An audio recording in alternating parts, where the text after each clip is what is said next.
is Bear Siragusa, and you are listening to the Hunting Hound Podcast presented by W Hunting Supply.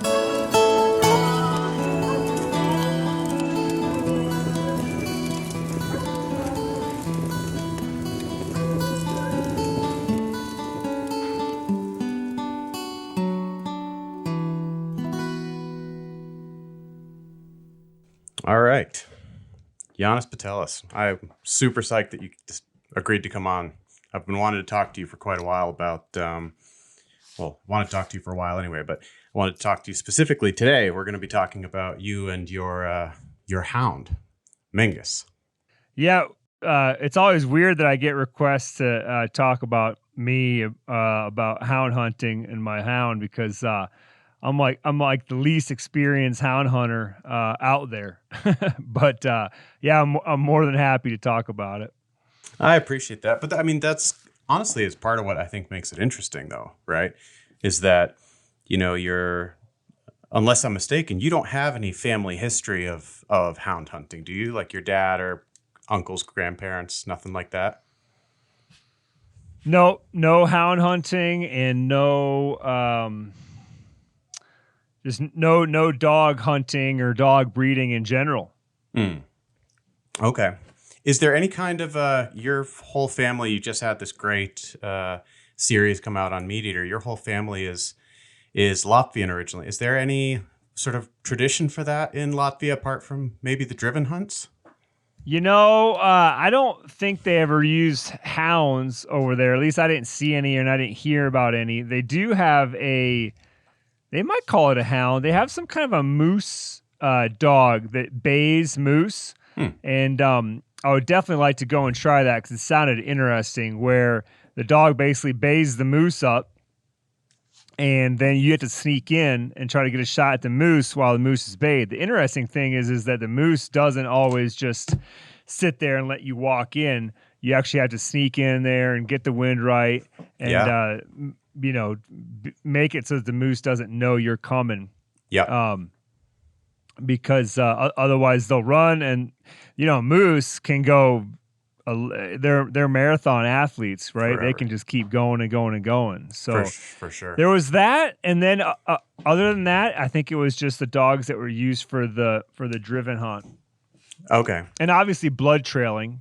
They had blood trailing dogs. Okay, gotcha. Is it because I'm based out of Norway and we do the same kind of moose hunting that you're talking about? We do it with dogs, and they bay up and we walk in and stuff like that. Is it a requirement there for the clubs to have like a stable of blood trailing dogs like it is here? I didn't hear about any requirement like that. It seemed like at the club that I was at, out of the 45-ish members, quite a few of them had dogs and had dogs that would trail. I don't know if it was a requirement or not. Okay. So you don't have a family history of it. You don't have a cultural history for it. Why? How did this happen? Like, what made it so that you got a hound at this stage in your life and career that you're in? I was looking for a dog, the whole family was looking for a dog. My kids at the time were, I'm guessing, 6 and 8-ish or 7 and 9, something like that. I'm trying to think how long we've had Mingus, a couple of years, I guess. And so we had decided it was time for a dog, and I had been researching dogs for a year. I was pretty stuck on having a small dog. Like, I had fished with a small Jack Russell. I had done some research on those, and they're smart dogs. They can do a lot of different things. There's some Jack Russell that's on Instagram that retrieves waterfowl. Wow. So I wanted a small dog just because small dogs take up less room, don't eat a lot, less poop, easy to travel with.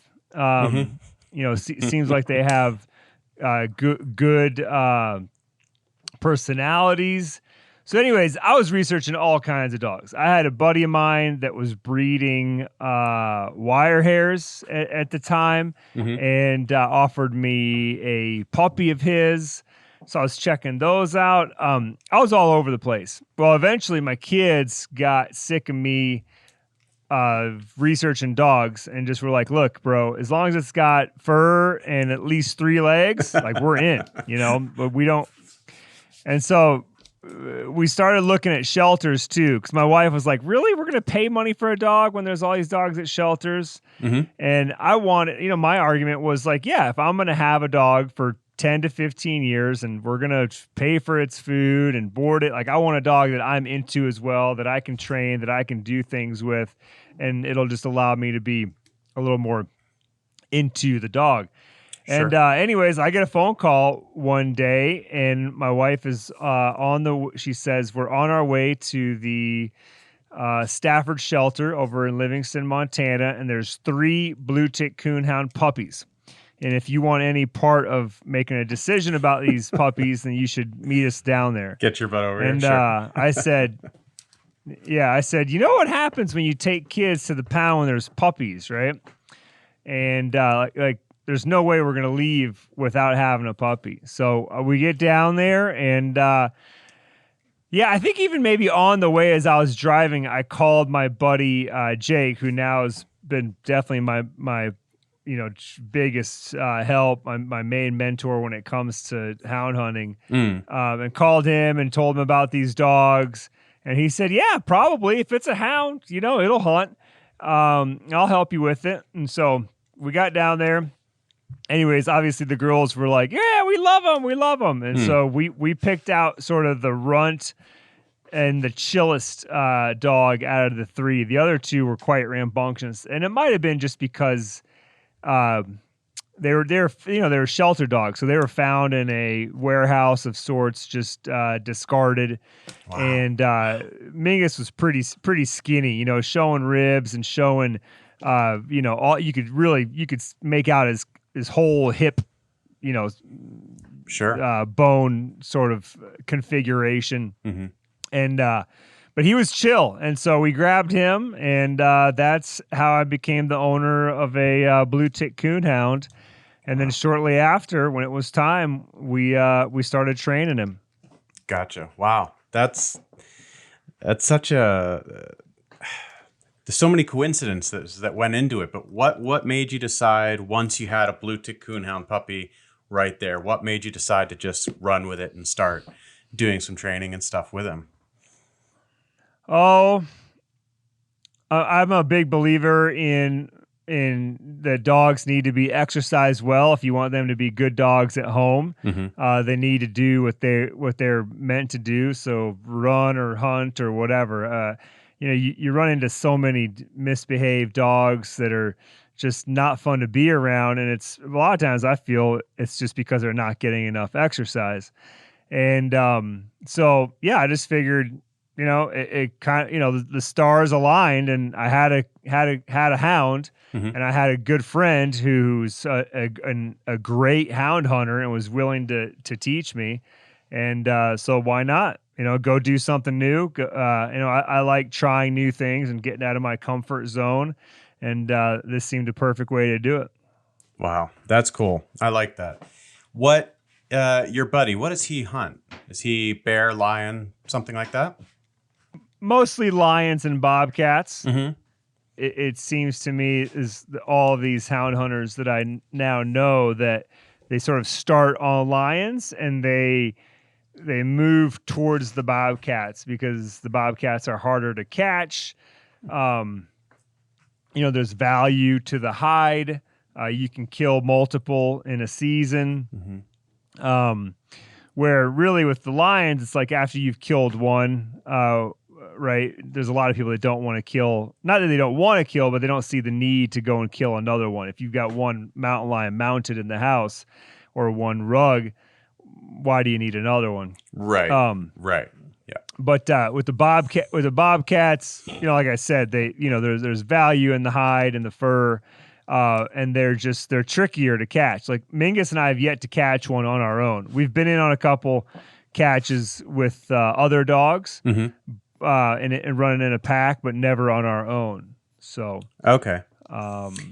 But to answer your question about how we started, it was we started on coons, and I did some.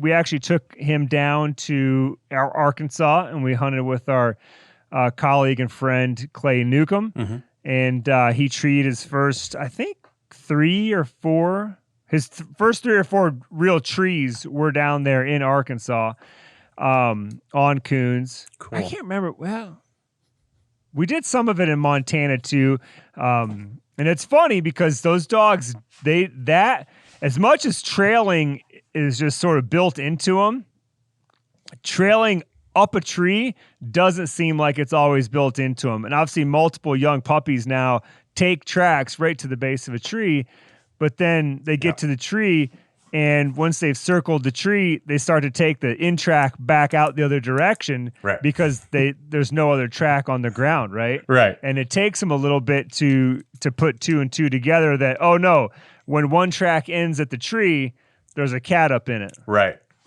Right. And you actually had an experience with Mingus and a cat where, I believe it was a cat, where you actually kind of lifted his head and pointed it towards. Is that right? That's true. It was, well, it ended up being his first mountain lion that he saw. But I think it was definitely the second or the third tree that he had been. I guess maybe it was just the second tree he had been under.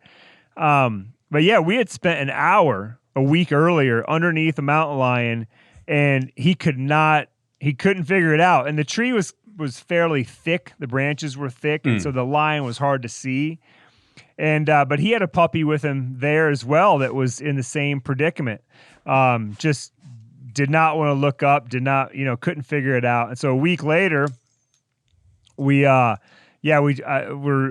basically found ourselves in the same situation, except this time the cat's more in the open. And after 10 or 15 minutes, I'm like, really? Can it be that you cannot see this thing like right there in front of you? And, I'd put his nose on the tree, and he just he wasn't going to bark treat, and he wasn't going to put his paws on the tree. It just wasn't clicking. And then finally I just took his head, and kind of pointed it up, and I literally felt his head shake as it sort of locked in on that cat. And then he let out a big location ball to let me know that he had found it. I love it. What I love about that story, the best part about that story is that never ever works. Like it's so rare. Right. That's what my buddy. It's too funny. I love it. Yeah. No, that's what my buddy Jake said when he saw me doing it. He's like, dude, I've tried it 100 times. It doesn't work. But what's interesting about Mingus is he's like visually oriented with, like when he hears something, he's constantly looking. And interestingly with that dog, I don't know what it means or why, maybe there's others, but he loves to track. And sometimes it used to be worse. We've kind of broken him of it, but he loves to track and then sometimes bark and even chase a little bit airplanes. Like we just happen to live under one of the flight paths going into the airport here. Really? And that dog can hear an airplane long before you can hear it. And he'll sit there and watch the skies. And when he sees that thing cutting across, he'll run up the hill and bark at it. Wow. That's really, that's unusual. That's cool. Yeah, so, I don't know like I said, I don't know what it means. No, neither do I. So I guess what is your sort of everyday game at this point? Like if you're going to go out with Mingus on a normal day, is that going to be lion or bobcat at this point? Or are you still doing a little bit of coon hunting, like as a kind of daily bread sort of deal? I'm not. Lion season, bobcat season is roughly December 1st to the middle of April around here. And that's a good bit of time I feel like to spend doing it. What is it? 5 months? Sure. Almost 6 months. And so, if I had nothing else going on in life and no kids and family, etc., because we actually have a decent coon population here in Montana. Really? And I know there's people that go out and do it. But no, we don't. I always talk about getting it done, and then the next thing I know, fall rolls around and it's time to go big game hunting. And so, really, he just in the summertime we run together a lot, run and hike, and then the fall is probably the worst time of year for Mingus because I'm gone and he doesn't get to go. Right, he's at Sure. home, and like I said, December 1st we get back after it. Sure. Okay. Gotcha. Wow. It's cool. I got into the hounds myself at a little bit of a later stage in my life. I was a long distance dog musher for 25 years. So it was a little bit of a challenge, but I was going from one working dog to a different type of working dog. There were a lot of similarities. Like you jumped into this with both feet, having not a ton of experience with any other type of working dog or really any other type of dog. Is that right? 100%. Yeah. That's that must have had its challenges, kind of learning every aspect of what you're doing. Basically from scratch. Yeah.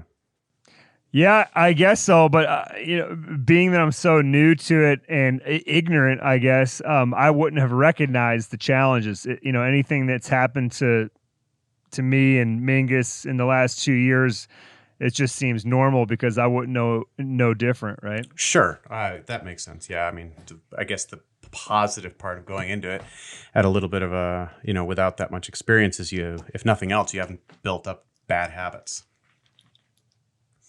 So that's really that's really cool. Do you here in Norway we've got this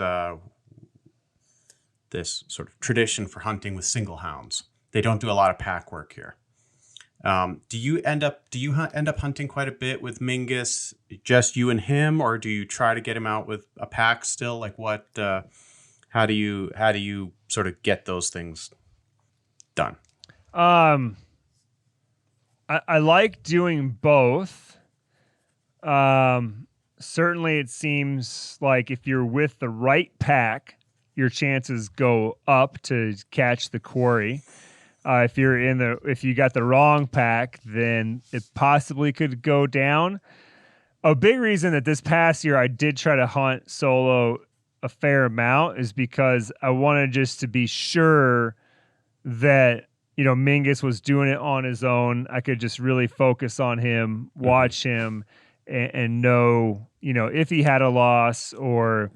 That it's easier to find the loss if you don't have 5 other dogs making, tracks everywhere in the snow. Sure.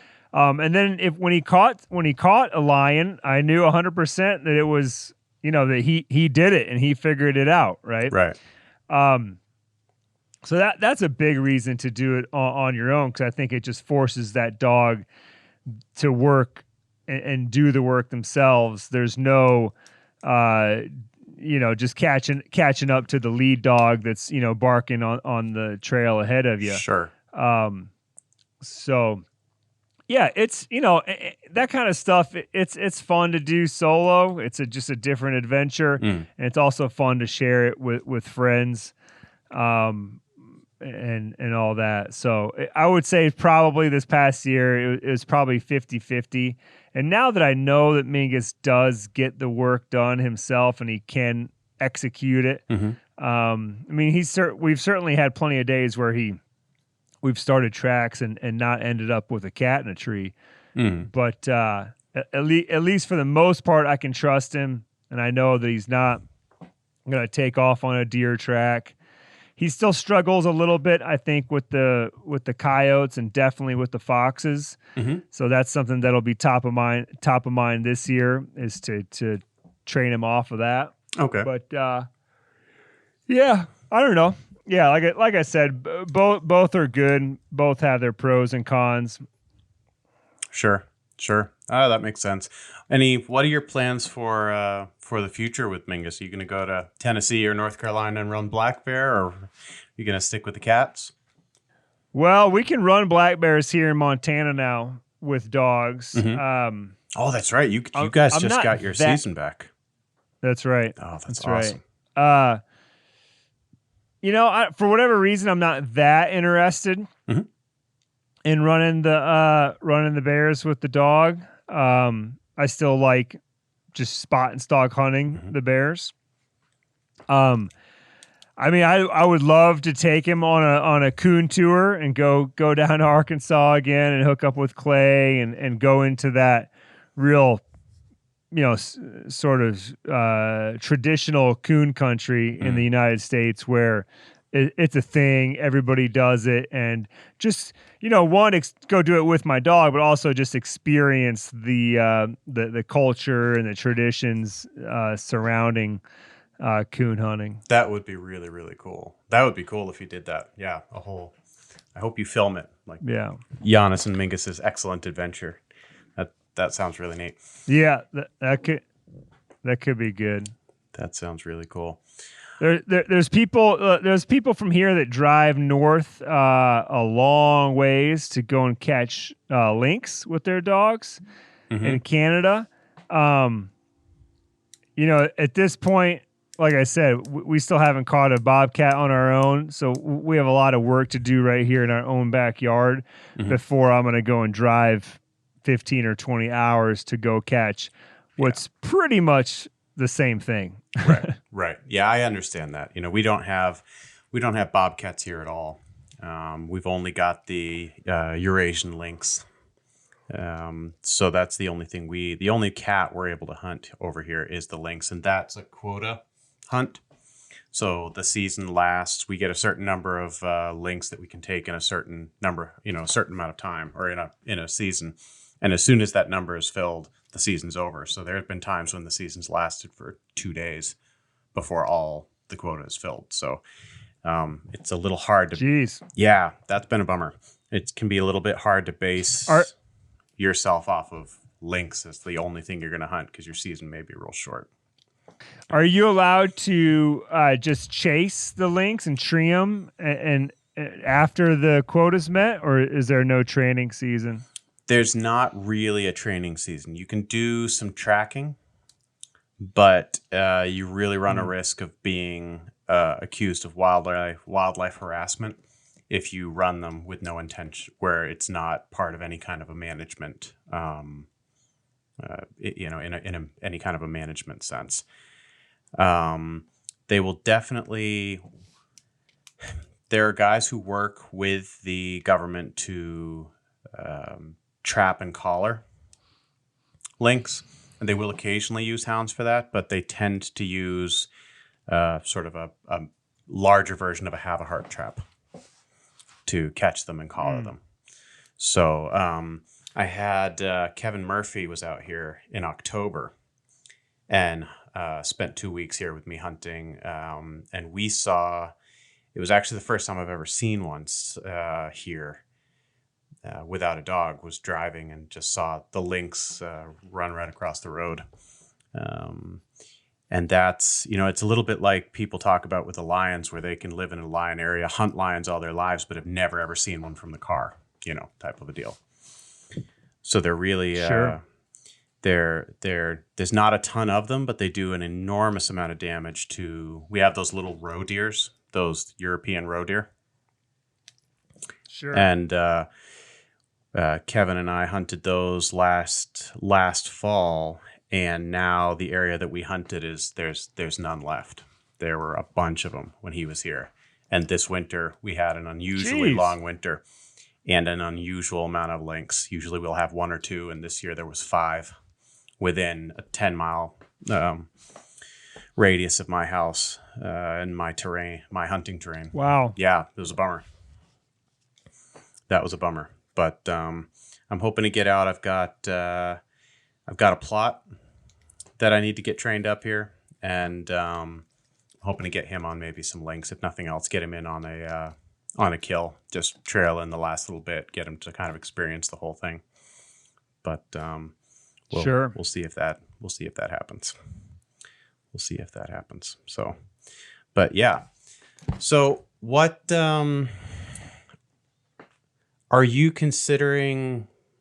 Are you going to keep it with just Mingus at this point? Are you considering building a any kind of a pack or anything like that, or is it at this point nice house dog, versatile canine companion, hunting companion, etc., etc.? I would like to bump it to 2 Mm-hmm. for sure. I don't know. Even though it's not statistically proven, it seems like there's a little bit of safety in numbers, right? If you get, if you get a cat that's bayed instead of treed, that maybe the 2 dogs will be just a little bit more intimidating and not cause an attack from the cat. Sure.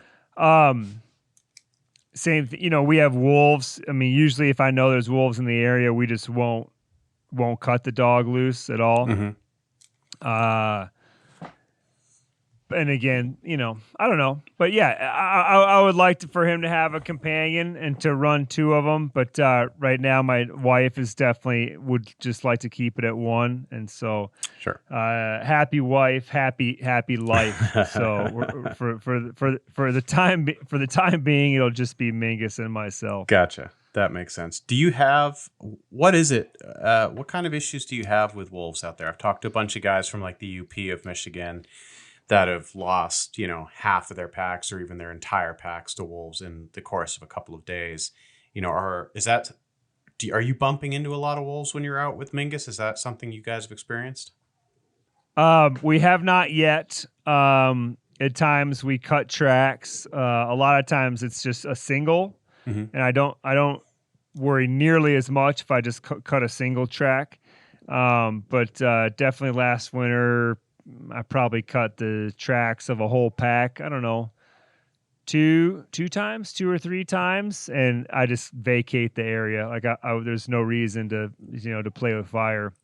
So it's always in the back of my mind. I think it's just a risk that you have to be willing to take because I haven't heard too many stories of hounds running into a pack of wolves and making it out. Right? No. Those wolves seem to beat them up pretty good, pretty fast. Yeah. So. Yeah. They do. It's a problem that we have here as well. Norway has not a lot of wolves, but enough to be causing a little bit of an issue right now. Because Norway also has a tradition for mountain grazing. So during the summertime, a lot of the animals will be let loose in the summer. Sheep and cows, almost exclusively. Occasionally some goats, but the wolves and the bears can do quite a number on the sheep populations up there, and it also kind of brings them a little bit closer to people and gets them a little bit more acclimated than they want to. So we've actually had a couple of instances where we've had wolves that specifically, as the season has progressed and the sheep are taken down from the mountains, have specifically targeted hunting dogs. So they'll listen for them. When they hear them, they'll go in and actually dispatch and eat them. Wow. So there was a breeding pair that did that. I guess that was about 2 years ago, and that created a lot of problems. I think they killed 15 before they were finally, themselves removed. Wow. Yeah. So, but it's Mingus is a pretty big dog, though, isn't he? He's he got pretty long and lanky. Yeah, he's 80 pounds. Yeah. It's probably the reason I don't think he's a true blue tick coon hound, because they seem to be a good bit shorter than he is. They can definitely weigh up to 80, 90 pounds, but he comes in at 80. But yeah, he has the height of I don't know what to compare him to, but yeah, just very long legs. But luckily, when he curls up, he gets pretty compact. So, Gotcha. That's really interesting. Yeah. No, this is it was exciting. There was sort of these ripples of excitement throughout the hound community when you got Mingus, because we don't I've heard Clay Newcomb say it a couple of times, and it's the truth. We're kind of the hound hunters. We're the low hanging fruit. When right. the antis kind of come after us a little bit, it's it's real easy to come after the hound hunters and the dog hunters. So it was, it was exciting when you got Mingus. There was sort of this sense of like, all right, this might, maybe it's becoming a little bit more mainstream in some way, which has been pretty exciting. Yeah, it's tough. Sometimes it's tough to promote this because, like any hunting, you don't want more competition, right? And finding lion tracks is what it takes to catch lions, and the more people get into it, let's just say here in Montana, that's more people at trailheads and more people checking different canyons and whatnot, and yeah, it's a real catch-22. Sure. Yeah. I mean, that's always going to be the case, though, isn't it? You want to make sure that the lifestyle lasts, the hunting lifestyle, whatever. So you want to do that sort of recruitment stuff, but at the same time, it's like, well, then there's going to be more, more competition for, more competition. How, as you guys, I'm a little bit interested in the hunting, the actual like nuts and bolts of the hunting. Are you able to use trail cameras there? Because that was something recently that was we can. quite a bit of. Okay. Is that something that you utilize as you're hunting? As you're hunting for the cats, or is it mostly tracks driving? Yeah, just finding tracks. I decided this past season, the end of season, that I was going to start carrying a camera or two because, when you find a fresh kill, you find a fresh elk that's been recently killed and buried. It's great to throw up a camera just to see what kind of activity you get, right? Mm-hmm. Mm-hmm. And so I'm gonna do it for that, but. No, I mean, and then I don't know if it would be legal necessarily if you were planning hunts based on recent trail camera footage, especially if they were cell cams in Montana. I'd have to look into that. Our trail camera laws seem to change annually in this state. Sure. But right now I do not utilize them. Okay. Oh, that's interesting. We try to utilize both, and we're actually able to use the cell cam pictures the same day. But wow, when we collar a cat, we don't get access to the information of where that cat has been until a full 30 days has passed, which is interesting. Even though it's us doing the collaring, that's a rule for us, is that we can't then call and be like, have access to public information, which, I don't know anybody that would want to do that. Track down a collared cat and yeah, unless you were recapturing it for research, I could see that. But if you're out there for the sport of it, it seems like you'd be taking a lot of sport out. I totally agree. By just going and tracking down cats that have collars on them. Yeah, I totally agree. I mean, there's a lot of guys out there that, thinking about other game, there's a lot of guys, you were talking a little bit about the foxes and the coyotes. There's a lot of guys out there that run like coyotes with their dogs, or run, most of what I do over here is running foxes because there's a bunch of them and the season is long.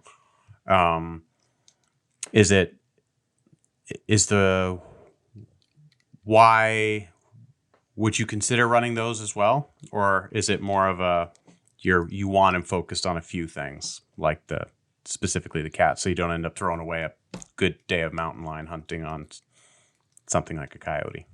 I've talked to one guy, I think they were greyhounds that he ran for coyotes. And, and so it was purely just for predator control, for getting rid of the coyotes. And so, I guess, I don't know if Mingus could catch a coyote or a fox. I mean, I guess he could eventually make a fox tree.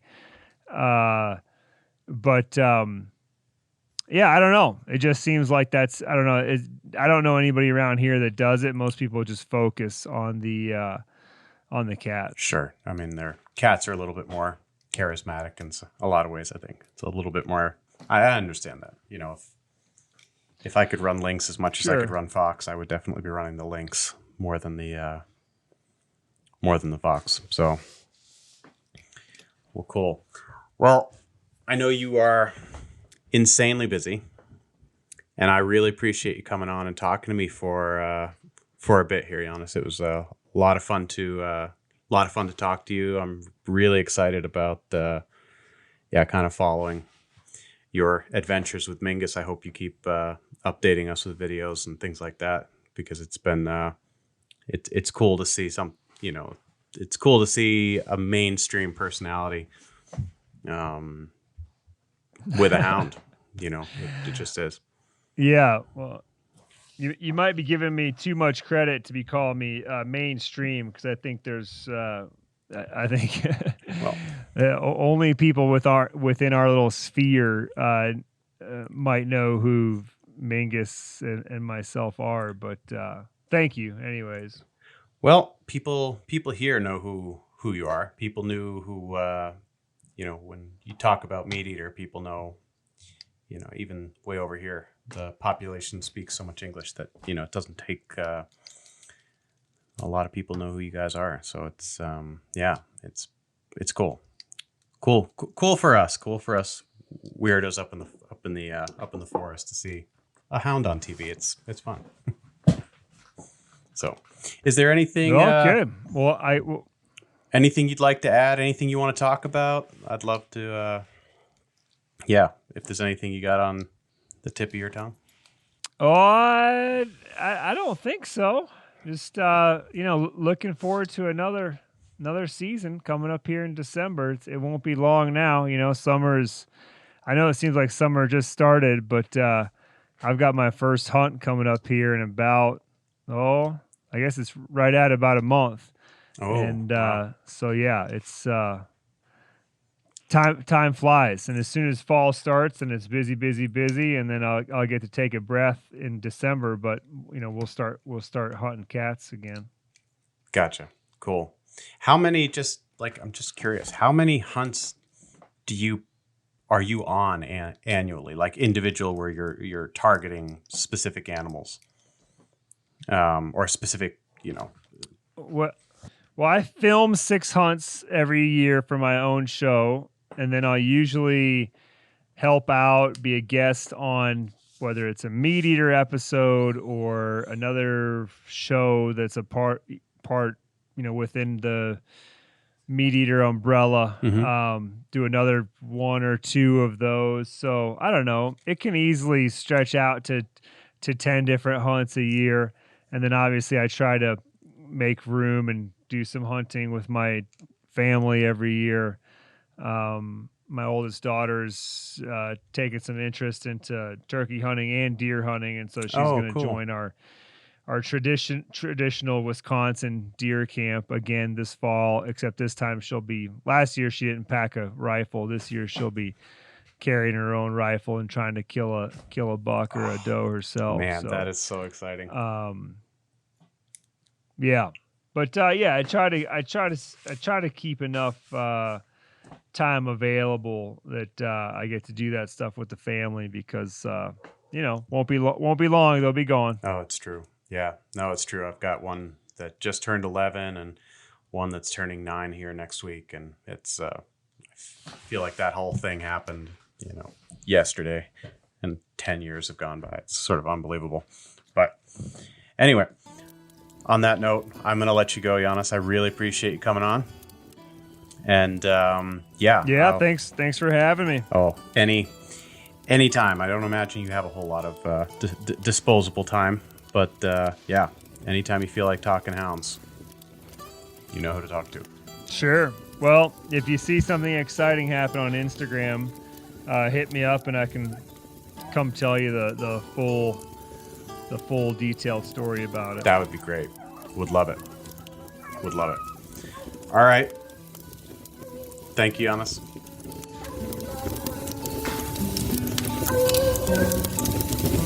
Man, I love that sound.